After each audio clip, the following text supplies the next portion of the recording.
नमस्कार साथियों, मैं उमेश कुमार आप सभी का हमारे इस द्रोणा पीसीएस के यूट्यूब प्लेटफॉर्म पर स्वागत करता हूं। मैं आशा करता हूं आप सब ठीक होंगे, अच्छी तरह से तैयारी कर रहे होंगे, अपने एम की तरफ आगे बढ़ रहे होंगे।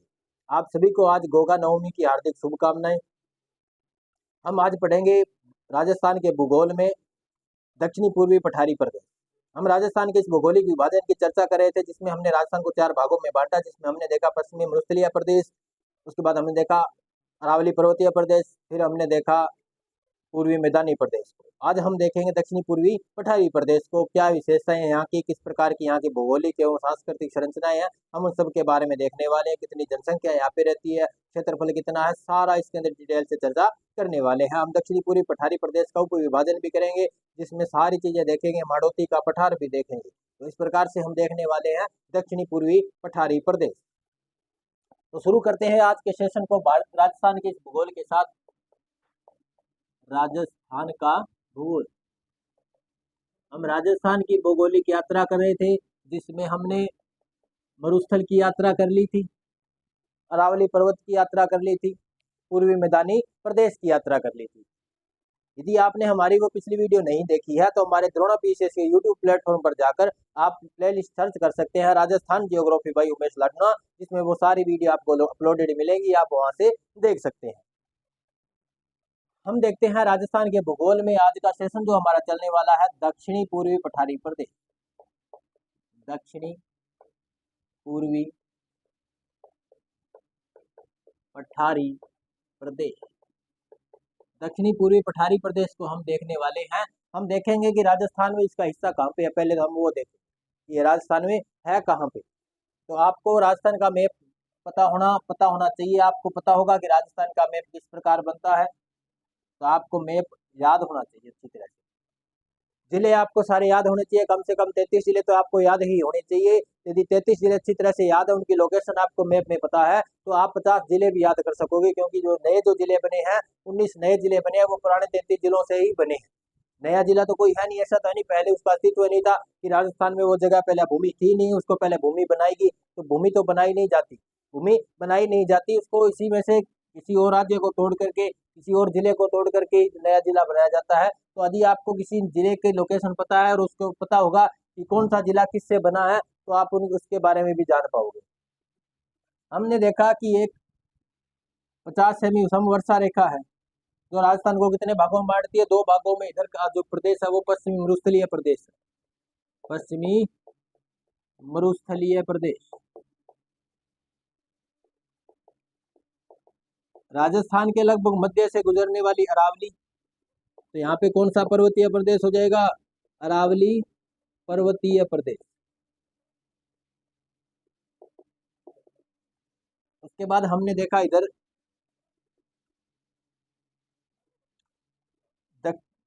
पूर्वी मैदानी प्रदेश, पूर्वी मैदानी प्रदेश। हमने पूर्वी मैदानी प्रदेश को भी पढ़ा। आज हम देखने वाले हैं दक्षिणी पूर्वी पठारी प्रदेश। ये जो इधर वाला जो हिस्सा है, ये भी किसका हिस्सा है, इसी पूर्वी मैदानी प्रदेश का हिस्सा है।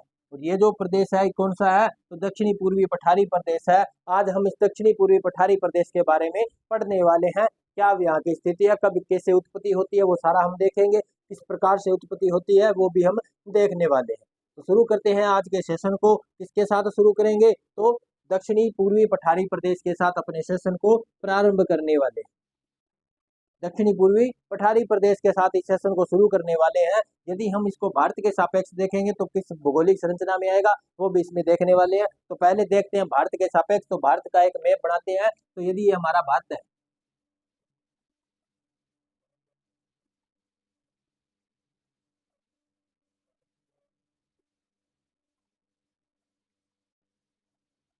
ये हमारा जैसे भारत है, तो हमने देखा था ये भारत का कौन सा हिस्सा है, प्रायद्वीपीय पठार है, प्रायद्वीपीय पठार, पठारी भूभाग है। हम इसे दक्कन का पठार भी कहते हैं, दक्कन का पठार भी कहते हैं। तो ये दक्कन का पठार है, ये हमारा उत्तर का विशाल मैदान था। क्या था, उत्तर का विशाल मैदान। उसके ऊपर हिमालय पर्वतीय प्रदेश आ जाता है। इधर हमारा थार का मरुस्थल, थार का मरुस्थल। तो इस प्रकार से हमने देखा भारत का विभाजन देखते हैं तो उसमें देखेंगे ये जो प्रायद्वीपीय पठार का जो भाग है, प्रायद्वीपीय पठार का भाग है, यहाँ पे पर्वत श्रृंखलाएं हैं विंध्याचल और सतपुड़ा। विंध्याचल और सतपुड़ा यहाँ पे इनके बीच में नदी बहती है, कौन सी है? नर्मदा।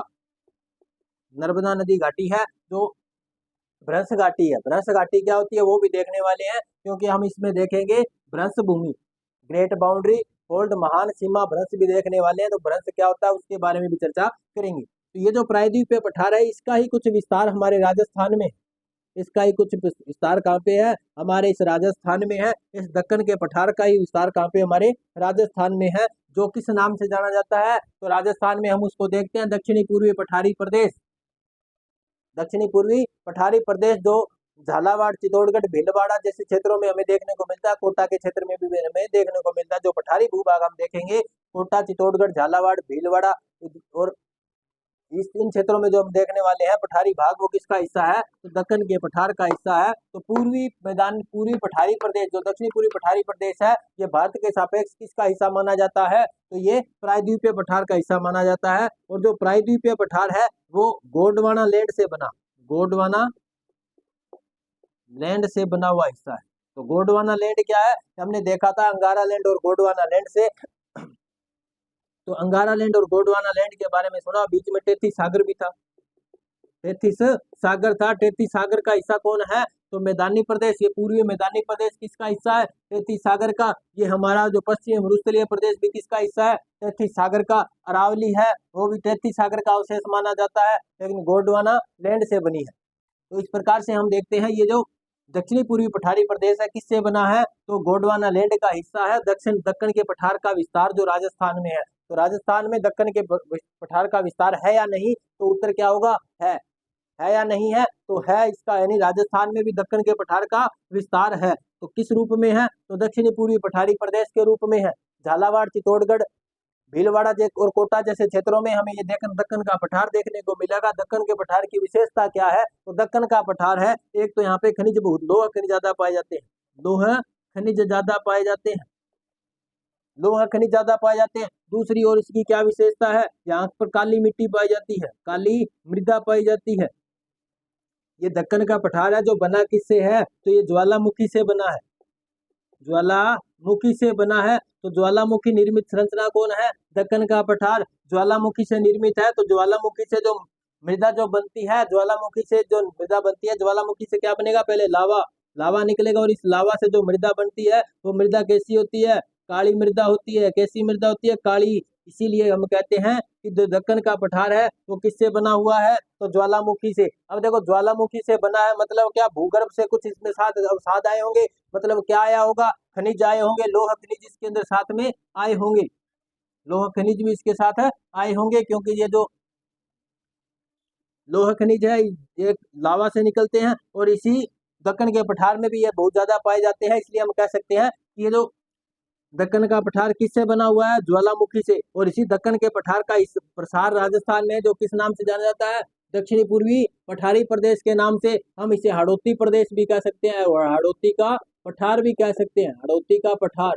क्योंकि हाड़ौती में कौन कौन से जिले आते हैं? हमने पहले भी पढ़ा था, कोटा, बूंदी, बारां और झालावाड़, ये 4 जिले हैं जो किस में आते हैं? हाड़ौती में आते हैं। तो हाड़ौती के 4 जिले, तो इसीलिए हम इसको क्या कहते हैं? हाड़ौती का पठार भी कहते हैं। दक्षिणी पूर्वी पठारी प्रदेश को क्या कहते हैं? हाड़ौती का पठार भी कहते हैं। तो हाड़ौती का पठार किसका हिस्सा है? दक्कन के पठार का हिस्सा है, प्रायद्वीपीय पठार का हिस्सा है, ज्वालामुखी से निर्मित है, काली मृदा वाला क्षेत्र है, गोंडवाना लैंड का हिस्सा है।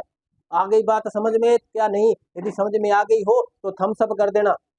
अब हम चलते हैं आगे। हमने बात कर ली इसकी उत्पत्ति कैसे होती है, किस प्रकार से इसकी उत्पत्ति हुई, दक्षिणी पूर्वी पठारी प्रदेश की उत्पत्ति के बारे में देख लिया। अब इसकी जो उत्पत्ति हुई थी वो हुई थी क्रिटेशियस काल में। क्रिटेशियस काल में उत्पत्ति कब होती है इसकी? तो क्रिटेशियस काल में। वैसे हमने इसके बारे में पहले भी देखा था, कौन से काल में उत्पत्ति होती है? क्रिटेशियस काल में। किसकी? दक्षिणी पूर्वी पठारी प्रदेश की, हाड़ौती के पठार की। क्यों होती है? क्योंकि जो दक्कन का पठार है इसका निर्माण कब होता है? इसी क्रिटेशियस काल में होता है। क्रिटेशियस काल। क्रिटेशियस काल की और विशेषता क्या है? इसी क्रिटेशियस काल में पृथ्वी पर पहली बार कछुए देखने को मिले। कछुए देखने को कब मिले? कछुओं का उद्भव कब होता है? तो इसी क्रिटेशियस काल में होता है। इसी क्रिटेशियस काल में दक्कन के पठार का भी विस्तार निर्माण होता है। और जब ये दक्कन का पठार का निर्माण होता है तो दक्कन का पठार का ही विस्तार कौन है? ये हड़ौती का पठार है, दक्षिणी पूर्वी पठारी प्रदेश है। इसीलिए हम कह सकते हैं ये जो दक्षिणी पूर्वी पठारी प्रदेश है इसकी उत्पत्ति कब होती है? तो क्रिटेशियस काल में होती है। आ गई होगी बात समझ में? आ गई हो तो थम्स अप कर देना। अब हम चलते हैं आगे। अब हम देखेंगे यहाँ की कुछ भौगोलिक विशेषताएं, उसके बाद फिर हम इसका उप विभाजन करेंगे, उस उप विभाजन को अच्छी तरह से पढ़ेंगे। यहाँ की कुछ पहाड़ियां कौन सी है, पठार कौन कौन सी है, सारा हम देखने वाले हैं। तो इसको एक बार आप स्क्रीनशॉट ले सकते हो। यदि आपने हाथ छाप लिया इसको तो बहुत अच्छी बात है, नोटबुक में छापते हुए चलना। अब हम देखते हैं दक्षिणी पूर्वी पठारी प्रदेश की कुछ विशेषताएं, उसके बाद हम इसका उप विभाजन करेंगे।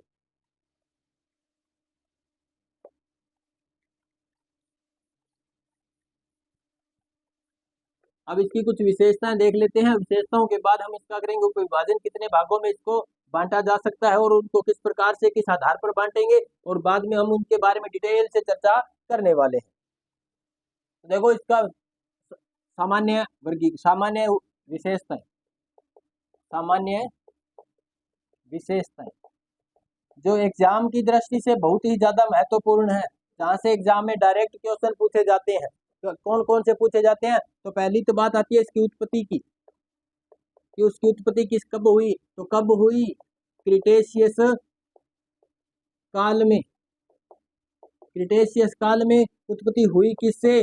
ज्वालामुखी से। ज्वालामुखी से इसकी उत्पत्ति होती है।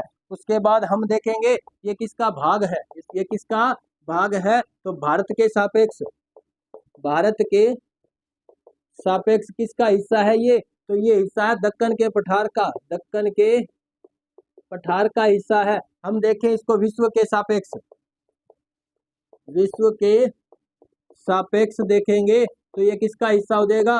गोंडवाना लैंड का हिस्सा। गोंडवाना लैंड का हिस्सा है कौन? ये दक्षिणी पूर्वी पठारी प्रदेश। इसका उपनाम या अन्य नाम क्या है? अन्य नाम भी देख लेते हैं। तो क्या है? हाड़ौती का पठार। इसका अन्य नाम क्या है? हाड़ौती का पठार है। तो ये तो हमने देख ली इसकी कुछ विशेषताएं। अब देख लेते हैं इसका क्षेत्रफल कितना है, इसका विस्तार और क्षेत्रफल देखेंगे। तो पहले देखते हैं इसका क्षेत्रफल कितना है। इसका क्षेत्रफल कितना है? तो इसका क्षेत्रफल है जो संपूर्ण राजस्थान का 7% है। कितना प्रतिशत है? संपूर्ण राजस्थान के क्षेत्रफल का 7% हिस्सा किसका है? तो दक्षिणी पूर्वी पठारी प्रदेश का हिस्सा है। आ गई होगी बात समझ में या नहीं आई? यदि समझ में आ गई हो तो थम्स अप कर देना, और जो बात समझ में नहीं आई है उसको आप कमेंट बॉक्स में लिख देना, ताकि अलग से डाउट सेशन में हम आप इसमें देखेंगे, आपके सारे जो डाउट है उनको क्लियर कर दिया जाएगा। अब देखते हैं यहाँ की जनसंख्या। दक्षिणी पूर्वी पठारी प्रदेश में जनसंख्या कितनी निवास करती है? तो यहाँ पे राजस्थान की कुल जनसंख्या का 11% जनसंख्या कौन से क्षेत्र में निवास करती है? दक्षिणी पूर्वी पठारी प्रदेश में निवास करती है। जो एग्जाम में डायरेक्ट क्वेश्चन पूछे जाते हैं, ये जो सामान्य विशेषता है, कुछ फैक्ट है यहाँ के जो आते हैं एग्जाम में बार बार पूछे जाते हैं। ये यहाँ की जनसंख्या कितनी है, क्षेत्रफल कितना है, क्रम मिलाने वाले भी क्वेश्चन आ जाते हैं। तो इस प्रकार से क्वेश्चन आपको देखने को मिलेंगे। इसके बाद हम देखने की यहाँ की वनस्पति कैसी है, वनस्पति कैसी है। तो यहाँ की जो वनस्पति है वो जैसे सवाना घास के मैदान है, सवाना का जो वन है वह उसके जैसी है, सवाना तुल्य।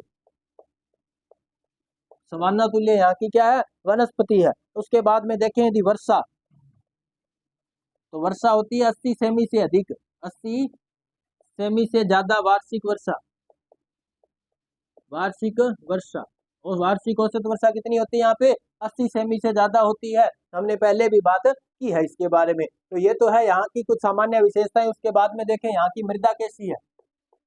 तो अभी थोड़ी देर पहले बात की थी, यहाँ की मृदा कैसी है? काली मृदा है, काली मृदा है, काली मृदा। इसी को कहते हैं कांपीय मृदा, कांपीय मृदा।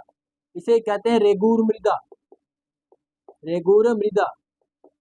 इसे कहते हैं सेल्फ कल्टीवेटेड मृदा, सेल्फ कल्टीवेटेड मृदा या स्वयं जुताई वाली मृदा। कैसे है समय जुताई वाली मृदा, कैसे है रेगूर मृदा। तो देखो काली मृदा को कहते हैं रेगूर मृदा।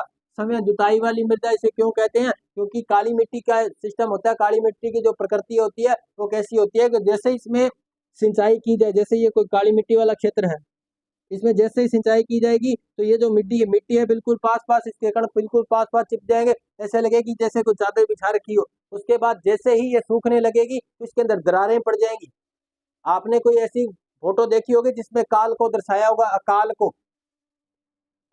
अकाल को दर्शाते हुए आपने कोई फोटो देखी है, तो उसमें आपने देखा होगा जब एक कोई किसान है वो खड़ा है एक अपने खेत के अंदर किसी सूखे पेड़ के पास में, और नीचे जो जमीन है वो उसमें दरारें पड़ी होती है, उस प्रकार की ये जो इमेज है वो इसी काली मृदा की है। काली मृदा में क्या होता है, जब ये काली मृदा सूखती है तो इसका जो मिट्टी के अंदर दरारें पड़ जाती है, दरारें बड़ी हो जाती है, और उसके बाद जैसे सिंचाई करेंगे तो वापस दरारें क्या हो जाती है, भर जाती है मिट्टी से। तो इसीलिए इसी को कहते हैं कि समय जुताई वाली मृदा खुद की कल्टीवेशन खुद कर लेती है।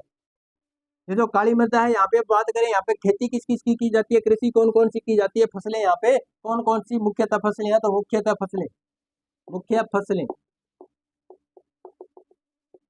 मुख्य फसलों की बात करेंगे तो गन्ना यहाँ की मुख्य फसल है।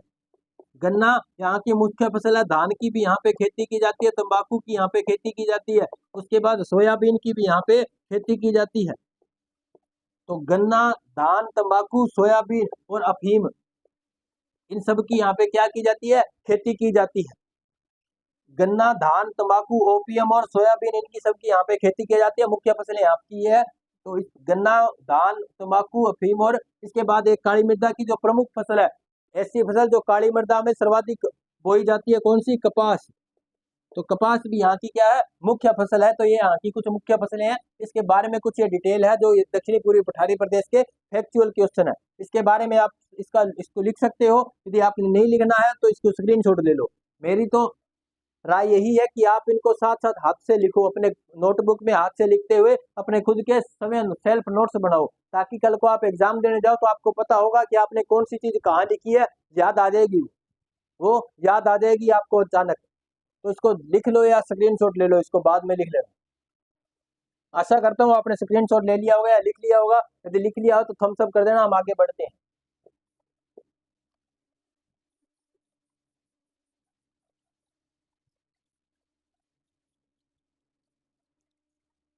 अब हम देखते हैं इसका उप विभाजन। दक्षिणी पूर्वी पठारी प्रदेश का उप विभाजन करेंगे हम, कितने भागों में इसको बांट सकते हैं। तो अब हम इसका देखते हैं उप विभाजन। हम दक्षिणी पूर्वी पठारी प्रदेश को दो भागों में बांट करके पढ़ेंगे। कितने भागों में बांट कर पढ़ेंगे, दो भागों में बांट कर पढ़ेंगे। कौन कौन से भाग है उनको देखते हुए चलेंगे। तो एक हम इसमें देखने वाले हैं विंध्य कगार भूमि। विंध्य कगार भूमि क्या होती है, विंध्य कगार भूमि, उसके बारे में हम डिटेल से चर्चा करने वाले हैं। उसके बाद हम देखेंगे हाड़ौती का पठार। हाड़ौती का पठार। तो इस प्रकार से हम दक्षिणी पूर्वी पठारी प्रदेश का उप विभाजन कर सकते हैं, जिसमें हम देखेंगे विंध्य कगार भूमि और हाड़ौती का पठार। विंध्य कगार भूमि में हम देखने वाले हैं महान सीमा भ्रंश। महान सीमा भ्रंश क्या होता है, महान सीमा भ्रंश, उसके बारे में देखेंगे। फिर हम देखेंगे हाड़ौती के पठार का उप विभाजन भी हम आगे करने वाले हैं, कौन कौन से होगा। तो इसमें कुछ इसमें विशेषताओं के आधार पर देखेंगे। तो एक तो होगी अर्धचंद्राकार पहाड़ियां। अर्धचंद्राकार पहाड़ियां देखेंगे इसमें। क्या देखेंगे इसमें, अर्धचंद्राकार पहाड़ियां। उसके बाद हम इसमें देखेंगे एक डग गंगधार क्षेत्र। डग गंगधार प्रदेश। डग गंगधार प्रदेश को देखेंगे, कहाँ पर है, क्या है, उसके बारे में डिटेल से चर्चा करेंगे। फिर हम देखेंगे यहाँ पर कुछ नदियां हैं, जैसे काली सिंध नदी है, आहू नदी है, उन नदियों के द्वारा जो यहाँ पे क्षेत्र बनाया जाता है, पार्वती पर्वन नदियां भी यहाँ पे प्रवाहित होती है। तो उन नदियों द्वारा यहाँ पर जो क्षेत्र बनता है उसके बारे में देखेंगे। तो नदी निर्मित मैदान, नदी निर्मित प्रदेश या मैदान। तो यहाँ पे हम देखेंगे किन किन नदियों द्वारा कौन कौन सा प्रदेश बनाया जाता है, वो भी देखेंगे।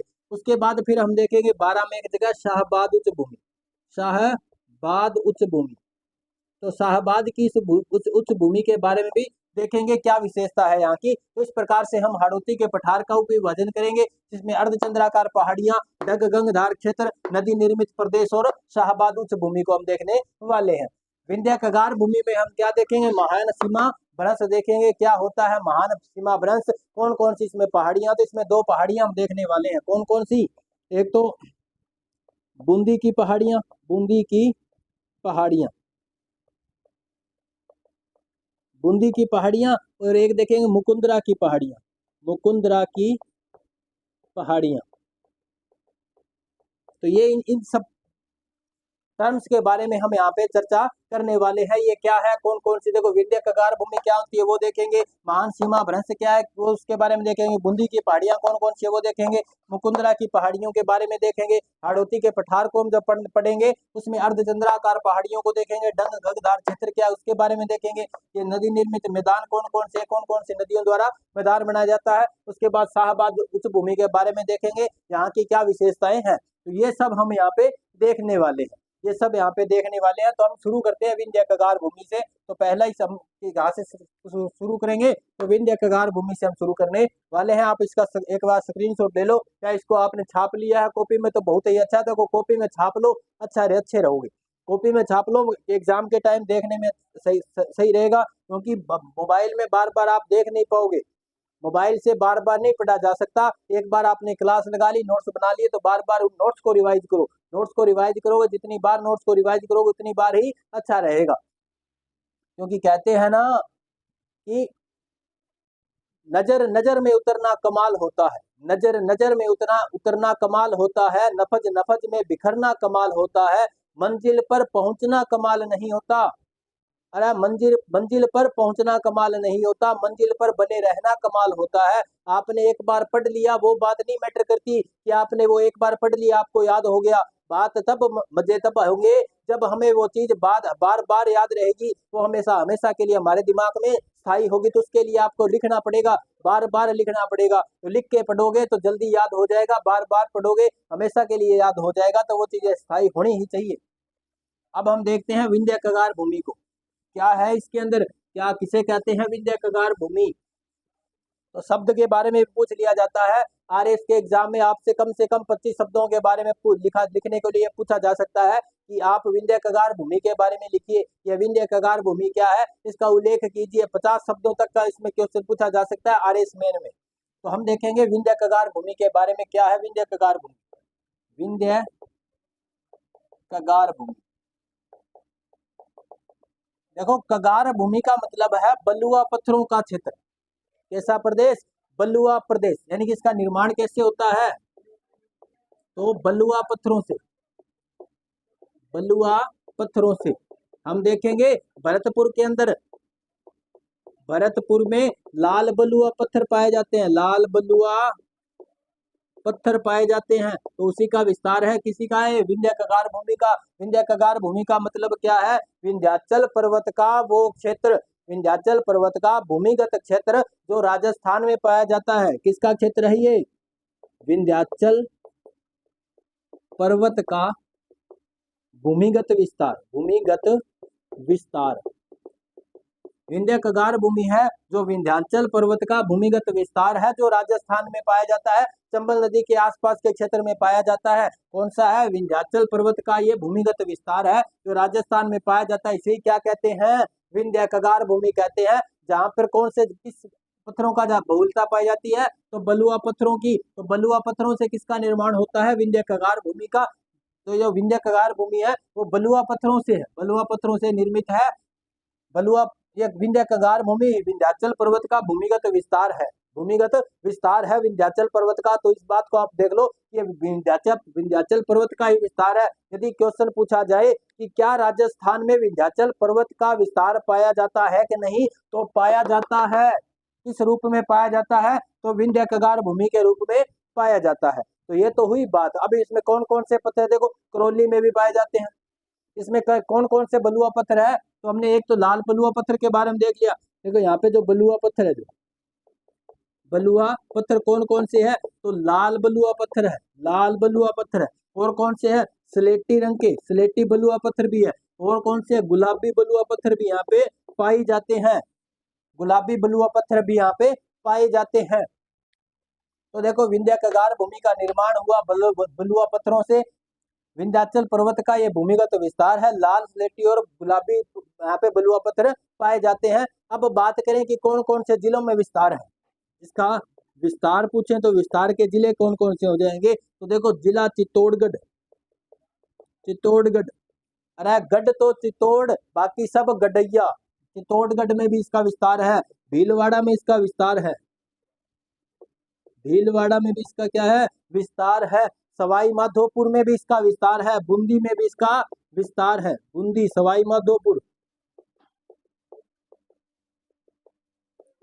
करौली में भी इसका विस्तार है और धौलपुर में इसका विस्तार है और भरतपुर में भी इसका क्या है, विस्तार है। इस प्रकार से हम इसको देखने वाले हैं कि बलुआ पत्थरों का विस्तार। बलुआ पत्थरों से निर्मित कौन है, विंध्य कगार भूमि, विंध्याचल पर्वत का ही ये भूमिगत विस्तार है। कौन कौन से जिलों में है, तो चित्तौड़गढ़, भीलवाड़ा, बूंदी, सवाई माधोपुर। चित्तौड़गढ़, भीलवाड़ा, बूंदी, सवाई माधोपुर, करौली और धौलपुर। उसके बाद प्रतापगढ़ में भी इसका क्या है, कुछ विस्तार है। प्रतापगढ़ में भी इसका विस्तार है। इस प्रकार से हम देखने वाले हैं इस विंध्य कगार भूमि के बारे में। अब इसमें देखेंगे महान सीमा भ्रंश। महान सीमा भ्रंश, ग्रेट बाउंड्री फॉल्ट क्या है, ये इसी के अंदर विंध्य कगार भूमि में ही पाया जाता है महान सीमा भ्रंश। तो क्या है महान सीमा भ्रंश, भ्रंश क्या होता है पहले वो देखेंगे, फिर सीमा भ्रंश के बारे में देखेंगे क्या है, कैसे है, कौन कौन से जिलों में पाया जाता है। तो वो देखते हैं महान सीमा भ्रंश के बारे में। तो ये तो था विंध्य कगार भूमि के बारे में। यदि आपको इसमें 50 शब्दों पर भी लिखना है, लिखने को एग्जाम में क्वेश्चन आ जाए तो आप लिख पाओगे। मैं इतनी गारंटी देता हूं कि आप उसके में 50 शब्द भी लिख पाओगे विंध्य कगार भूमि क्या है। अब हम देखते हैं महान सीमा भ्रंश। महान सीमा भ्रंश इसे कहते हैं great boundary fault, GBT. Great boundary fault या इसे जीबीटी भी कहते हैं। क्या होती है जीबीटी, क्या होता है boundary fault, GBF, great boundary fault इसे कहते हैं।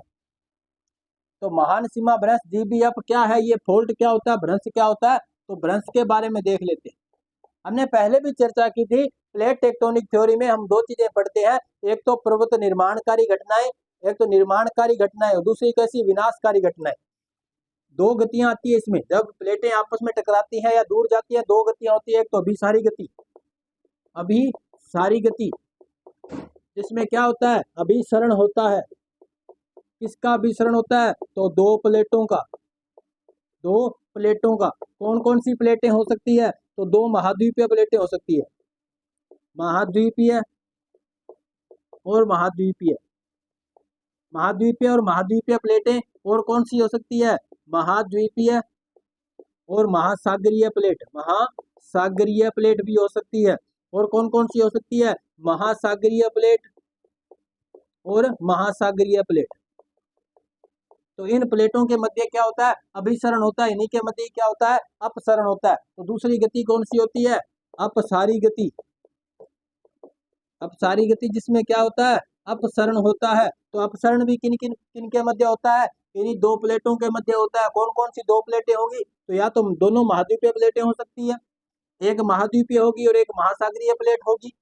एक महासागरीय और दूसरी भी महासागरीय प्लेट कैसे हो सकती है, तो देखो कुछ उदाहरण के बारे में चर्चा करते हैं। जैसे हमने देखा एक तो लोरेंसिया प्लेट, लोरेंसिया प्लेट, या हम इसे कहते हैं उत्तरी अमेरिकी प्लेट, उत्तरी अमेरिका प्लेट। ये कैसी प्लेट है, तो ये है महाद्वीपीय प्लेट, महाद्वीपीय प्लेट है ये कैसी है, महाद्वीपीय प्लेट है। दूसरी हम देखेंगे अटलांटिक प्लेट, अटलांटिक प्लेट, ये कैसी है, तो ये महासागरीय प्लेट है, महासागरीय प्लेट। इन दोनों के अभिसरण से, पास पास आने से, अभिसरण से, अभिसारी गति से किसका निर्माण हुआ है, तो अपलेशियन पर्वत का, अपलेशियन पर्वत का निर्माण हुआ है। उसके बाद देखो ये सारी बातें हैं फिजिकल जियोग्राफी की, जिस जो आती है प्लेट टेक्टोनिक थ्योरी में, प्लेट टेक्टोनिक थ्योरी में ये सारी चर्चा आती है। इसके बारे में थोड़ी बहुत, क्योंकि हमें पढ़ना है भ्रंश क्या होता है, भ्रंश तो उसके पहले हमें पता होना चाहिए अभी सारी गति क्या होती है, अभी अपसारी गति कौन सी होती है। तो ये तो देखो दो प्लेटें जो विपरीत, दो अलग अलग प्लेटें, एक महाद्वीपीय और एक महासागरीय है। इसी का उदाहरण, इसमें कौन सा पर्वत बन गया, तो अपलेशियन पर्वत। दो महाद्वीपीय प्लेटें कौन कौन सी होंगी, तो उसमें देखते हैं कौन कौन सी महाद्वीपीय प्लेटें हो सकती है। तो हमने देखा था एक तो यूरेशियन प्लेट जो महाद्वीपीय प्लेट है जिसमें यूरोप और एशिया का हिस्सा आता है। उसके बाद दूसरी हमने प्लेट देखी इंडो ऑस्ट्रेलियन प्लेट। तो इन दोनों की अभिसारी गति से किसका निर्माण होता है, तो हमने देखा था किसका निर्माण होता है, हिमालय पर्वत का। तो अभिसारी गति से तो क्या होता है, निर्माण होता है, क्या होता है, निर्माण होता है। और दूसरी जो क्या होती है अपसारी गति से कुछ विनाश होता है, भूमि की जो प्लेटें उसमें दरारें पड़ जाती है। क्या पड़ जाती है, दरारें। क्या किस प्रकार से दरारें पड़ती है वो देखते हैं। देखो ये कोई प्लेट है, तो जब इसमें मेग्मा में जिस जिस प्रकार हलचल होगी तो इन प्लेटों के मध्य क्या बनेगी, दरार पड़ेगी। दरार पड़ेगी तो क्या होता है, ये दोनों विपरीत दिशा में चली जाती है। क्या चली जाती है, विपरीत दिशा में। या कई बार क्या होता है, भूमि के धंस जाने से, इस प्रकार से भूमि, यदि इस प्रकार से भूमि है ये जैसे यहाँ से धंस गई, कुछ भूमि क्या होगी, धंस गई नीचे की ओर। ये जो प्लेट थी बीच में से क्या होगी, नीचे धंस गई। इस प्रकार से ये भूमि नीचे धंस गई। तो इसमें देखो भ्रंश क्या होता है, इसे तो कहते हैं गार्ज। क्या कहेंगे, गार्ज कहेंगे जो ऊपर बच गएगा, और जो नीचे की ओर धंस गया उसे कहते हैं भ्रंश। क्या बनेंगे, क्या कहेंगे, भ्रंश कहते हैं। इस प्रकार से ये एक भ्रंश घाटी है। कैसी घाटी है, भ्रंश घाटी। और नर्मदा नदी है जो सतपुड़ा और विंध्याचल पर्वतों के बीच बनने वाली इसी प्रकार की भ्रंश घाटी से गुजरती है, इसीलिए इसे कहते हैं भ्रंश घाटी में बहने वाली नदी। तो ये इस प्रकार से बनते हैं भ्रंश। क्या होते हैं, जब या तो कोई जमीन या तो ऊपर उठ जाए, देखो कई बार क्या होता है इस प्रकार से भी हो जाता है। ये जो कोई प्लेट थी, बीच का हिस्सा यहाँ से ऊपर उठ गया, बीच का हिस्सा कुछ ऊपर उठ गया। तो ऊपर उठेगा तो देखो ऊपर बन गया जो, तो गार्ज बन गया। आसपास का जो भूमि जो नीचे रहेगी वो क्या होगी, भ्रंश हो जाएगी। या ऐसे हो सकता है ये नीचे धंस जाएगी। ये शायद आपको थोड़ा कम समझ में आ रहा होगा। जब आप कभी फिजिकल जियोग्राफी का सेशन देखोगे, आरएस की तैयारी करोगे, कभी यूपीएससी की तैयारी आप करना चाहोगे, तो हमारे इस यूट्यूब प्लेटफॉर्म पर फिजिकल जियोग्राफी का सेशन आएगा, जिसमें हम बात करेंगे भ्रंश घाटी के बारे में। किस प्रकार से प्लेट टेक्टोनिक थ्योरी के अंदर हम देखेंगे पर्वत निर्माण कैसे होता है, भ्रंश का निर्माण कैसे होता है, कहाँ कहाँ विश्व में भ्रंश पाए जाते हैं। हम विश्व के सभी भ्रंशों के बारे में उस फिजिकल जियोग्राफी के टॉपिक में देखेंगे। एक बार इतना देख लो, भ्रंश कहते हैं किसे, तो दो प्लेटों के बीच में जब दरार पड़ जाती है, या तो ऐसा हो सकता है दरार कोई भूमि धंसेगी या तो धंस जाएगी, या बीच वाला हिस्सा ऊपर उठेगा तो आसपास का हिस्सा नीचा रह जाएगा। तो नीचा रहेगा वो भ्रंश कहलाएगा, ऊपर उठेगा जो गार्ज कहलाएगा। तो इस प्रकार से हम देखेंगे। देखो इसमें भ्रंशोथ भी बनता है, एक होता है भ्रंशोथ। देखो भ्रंशोथ होता है भ्रंश का ऊपर उठ जाना, ये ऊपर उठेगा, इसको कहेंगे भ्रंशोथ। ये अलग अलग शब्द है, अलग अलग तरीके से उनको हम देख सकते हैं। तो ये भ्रंशोथ पर्वत भी बनते हैं, भ्रंशोथ पर्वत भी बनते हैं। तो भ्रंशोथ पर्वत होता है जो भ्रंश से ऊपर उठ गया, और यदि नीचे जाएगा तो उसको भ्रंश घाटी कहेंगे। क्या कहेंगे, भ्रंश घाटी। जो नीचे धंस जाएगा उसको भ्रंश घाटी कहते हैं। तो इसी प्रकार से ये घाटी बन गई, कौन सी, भ्रंश घाटी। कैसी घाटी बन गई, भ्रंश घाटी कहेंगे। इसी हम कहते हैं महान सीमा भ्रंश, ग्रेट बाउंड्री फॉल्ट। जमीन में क्या पड़ गया, फॉल्ट पड़ गया। कहते हैं ना तेरे माइंड में फॉल्ट है, कहीं अपने देख लेते हैं लाइट में क्या हो जाता है, फॉल्ट आ जाता है। फॉल्ट नहीं होता, भ्रंश होता है ना, भ्रंश। इसी को क्या कहते हैं, भ्रंश कहते हैं। तो फॉल्ट का मतलब क्या होगा, भूमि में कहीं क्या होगी, दरार पड़ गई। दो दोस्तों के बीच में जब दरार पड़ जाती है तो तीसरी चीज आके उसमें भर जाती है, कभी दरार मत पड़ने देना। भ्रंश बनते हैं तो भ्रंश क्या होता है, विनाशकारी घटना होती है। दो दोस्तों के बीच में जब दरार पड़ जाती है वो भी क्या होती है, विनाशकारी घटना होती है। तो ये है अपसारी गति का उदाहरण। ये जो महान सीमा भ्रंश क्या है, हमने इसके बारे में देख लिया। अब देखो ये क्या, अब बात करेंगे जीबीएफ के बारे में, ग्रेट बाउंड्री फॉल्ट के बारे में। अब इस ग्रेट बाउंड्री फॉल्ट की क्या विशेषता है वो देखने वाले। ये जो ग्रेट बाउंड्री फॉल्ट है, यहाँ की जो चट्टाने हैं वो कैसी चट्टाने हैं, क्वार्टजाइट चट्टाने हैं। क्वार्टजाइट चट्टाने यहाँ पे पाई जाती है।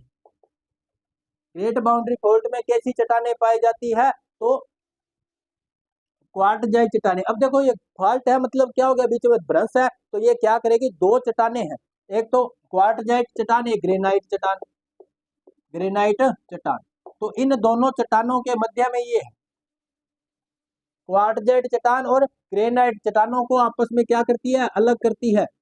दो चीजों को अलग करेगी ना, बीच में दरार पड़ गई तभी तो दोनों अलग हो गए। कभी तो दोनों दोस्त थे, पक्के वाले दोस्त, ये दोस्ती हम नहीं तोड़ेंगे, वो वाली दोस्ती थी, जय वीरू वाली दोस्ती थी। लेकिन क्या पड़ गया बीच में, भ्रंश पड़ गया, फॉल्ट पड़ गया, इनके बीच में क्या होगी, दरार पड़ गई, फॉल्ट हो गई, दोनों अलग अलग हो गए। कौन करता है अलग, तो महान सीमा भ्रंश इन दोनों को अलग करती है। तो महान सीमा भ्रंश क्या कार्य करता है, तो क्वार्टजाइट चट्टानों को ग्रेनाइट चट्टानों से अलग करता है, से अलग करता है या पृथक करता है, पृथक करता है।